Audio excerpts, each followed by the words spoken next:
Olá, meus irmãos, graça e paz seja convosco. Vamos fazer agora a lição de domingo, né? Infelizmente, ontem eu não tive tempo de fazer o estudo da lição e eu acredito que à tarde eu faça a lição de hoje, tá bom? A lição de segunda-feira. E o título da lição de domingo foi O Plano de Deus para o Casamento. É interessante porque quando Jesus aqui começa ao ser abordado pelos fariseus, nós entendemos aqui, irmãos, que a pergunta dele não foi uma pergunta para querer saber sobre a questão do matrimônio e divórcio. A pergunta, na verdade, é como o próprio autor aqui descreve, era uma armadilha. Eles não tinham interesse em aprender com Jesus. Infelizmente, a maneira como eles intervinham naquela situação era sempre para querer encurralá-lo de alguma forma.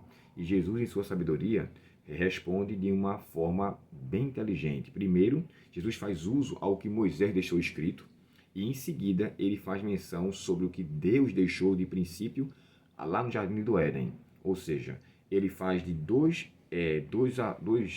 momentos históricos, um evento fora do Éden e um outro dentro do Éden.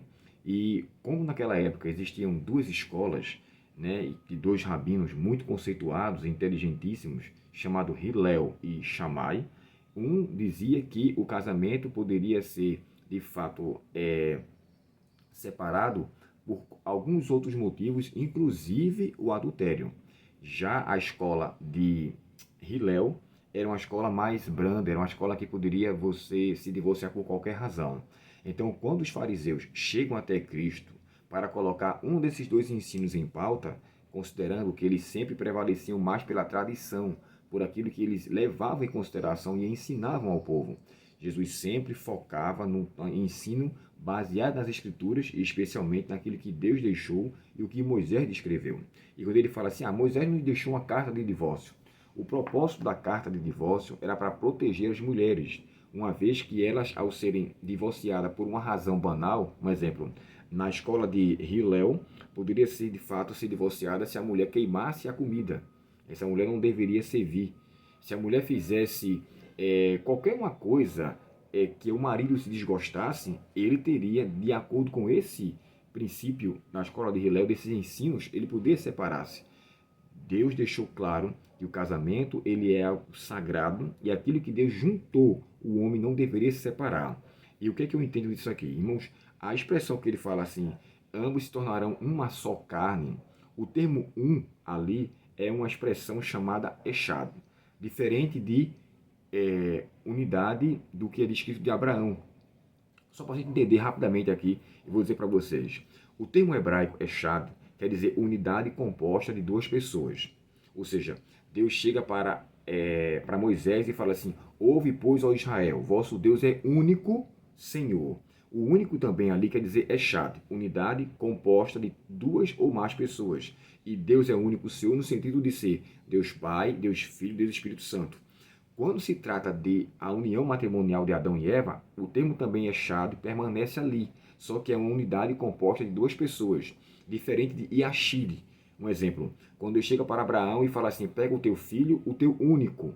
O único ali, na verdade, é Iashid, unidade absoluta. Aí você pensa assim, mas como assim, Abel? Se ele não era o filho único de Abraão, existia Ismael, mas da promessa ele era o único. Ele era aquele que, na verdade, era o da promessa, aquele que era o único a cumprir o que Deus tinha dito.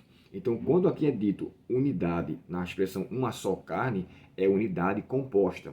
E se a carne está junta, ela não pode mais ser arrancada, não pode mais ser desfeita por qualquer coisa. Só algo que viole esse matrimônio pode de fato acontecer uma ruptura. E sabe-se, né? Toda a separação, por meio dessa causa, há uma ruptura e há sofrimento, há dor, porque as duas carnes agora, que se tornaram uma, se dilaceraram para poder afastar-se.